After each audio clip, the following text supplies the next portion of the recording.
जरूर बता देना चाहते हैं कि एक बहुत पुराना रिश्ता नरेंद्र मोदी का वडोदरा से है।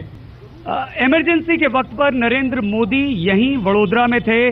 भेष बदलकर वो वडोदरा के गांव-गांव में जाया करते थे। नरेंद्र मोदी ने बहुत यहां पर काम किया है, शायद बहुत ज्यादा लोग इस बात को नहीं जानते हैं। और महाराजा सयाजीराव गायकवाड़ जिनके नाम पर जो ये यूनिवर्सिटी है जहां आज हम खड़े हैं, जहां से हमारा ये कार्यक्रम हो रहा है, उनकी एक किताब है जो कि एडमिनिस्ट्रेटिव स्किल्स पर बहुत ज्यादा फायदेमंद साबित होती है यहां के प्रशासनिक अधिकारियों के लिए। उससे नरेंद्र मोदी ने 2 मूल मंत्र हासिल किए हैं श्वेता, और वो सबसे पहला बच्चों की और खास तौर से लड़कियों की शिक्षा पर जोर देने का जो एक कार्यक्रम है उनका, वो और वाटर हार्वेस्टिंग।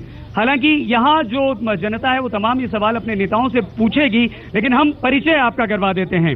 हमारे साथ इस वक्त वरिष्ठ नेता गायकवाड़ साहब हैं। बहुत धन्यवाद गायकवाड़ साहब, कई बार चुनाव लड़ चुके हैं और एक अनोखा रिकॉर्ड है सबसे कम मतों से चुनाव जीतने का भी आपके नाम पर। बहुत धन्यवाद, आपका स्वागत है। हमारे साथ बालकृष्ण शुक्ल जी हैं, मौजूदा सांसद हैं और अपनी सीट नरेंद्र मोदी के लिए आपने कुर्बान की है। 1,36,000 वोटों से पिछला चुनाव इन्होंने जीता था, मेयर रहे हैं। बहुत धन्यवाद शुक्ल जी आपका। सुनील कुलकर्णी जी हमारे साथ हैं। सुनील कुलकर्णी जी आम आदमी पार्टी से चुनाव लड़ रहे हैं, नरेंद्र मोदी को यहां पर चुनौती दे रहे हैं, मधुसूदन मिस्त्री जी को चुनौती दे रहे हैं। गायकवाड़ साहब, अगर हम सिर्फ यहां का जिक्र करें, इस जगह का जिक्र करें, वडोदरा का जिक्र करें, तो सब कुछ बीजेपी के पास है। यहाँ पर लोकल गवर्नमेंट यहाँ पर बीजेपी के पास है, सांसद आपके हैं वो बीजेपी के पास हैं, आप एक बार जीते हैं, लगातार बीजेपी जीतती रही है, गढ़ है बीजेपी का। क्यों आपको नरेंद्र मोदी को यहां से यहां की जनता चुने? क्योंकि नरेंद्र मोदी तो हो सकता है कि ये सीट छोड़ दें, फिर भी नहीं, ये सीट में पिछली बार जो कांग्रेस का परफॉर्मेंस रहा उसमें 17% का फर्क था। बाकी ऐसी कोई सी भी सीट नहीं, 36,000 17% का फर्क रहा, वही कह रहा हूं मैं। इसीलिए नरेंद्र मोदी ने ये सीट चुनी है। अगर और कोई सीट नरेंद्र मोदी चुनते तो उनको जीतने का धोखा था, इसलिए उन्होंने बड़ौदा चुना है। और ये मानता हूं। आपको क्यों चुने यहाँ की जनता? आपको कांग्रेस को क्यों चुने, मधुसूदन मिस्त्री को क्यों चुने?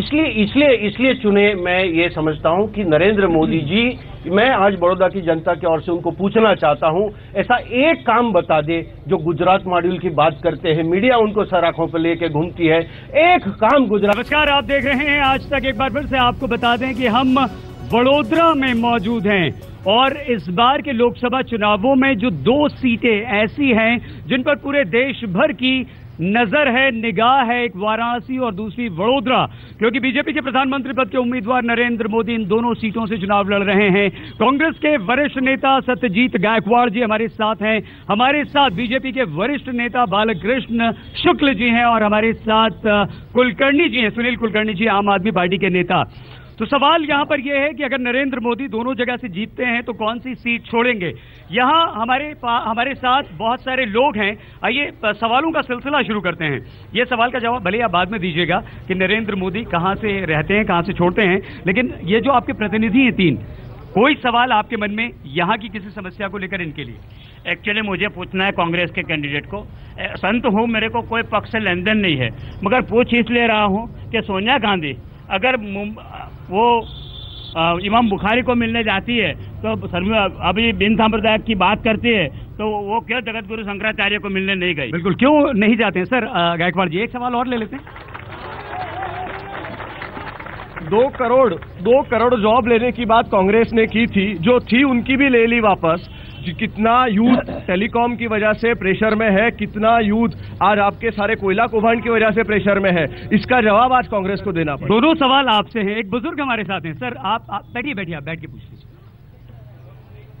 मेरा सवाल बीजेपी पार्टी के कैंडिडेट से है। मोदी जी वैसे तो उनकी कैरियर प्रचारक से शुरू ही हुई और अमेरिकन एजेंसी का साथ लेके बहुत प्रचार कर रहे हैं, तो ये प्रचार ही है कि कुछ सच्ची बात है? एक सवाल आपसे है शुक्ल जी और 2 सवाल गायकवाड़ जी आपसे हैं। चुनाव जब होते हैं तो हम घर घर में झुग्गी झोपड़ियों में जाके हाथ जोड़ के मत मांगते हैं। हम गांव गांव गली शहर शहर घूमते हैं। बिन सांप्रदायिक की बात के नाम पर अगर इमाम बुखारी से वोट मांगने गए तो उसमें कौन सी बड़ी गलत बात हो गई? भारतीय जनता पार्टी ने ही कोई ठेका लिया है क्या वोट मांगने का? कांग्रेस को क्या वोट मांगने का अधिकार नहीं है क्या? और दूसरी बात यह है बुखारी साहब के पास मत जाइए ना सर।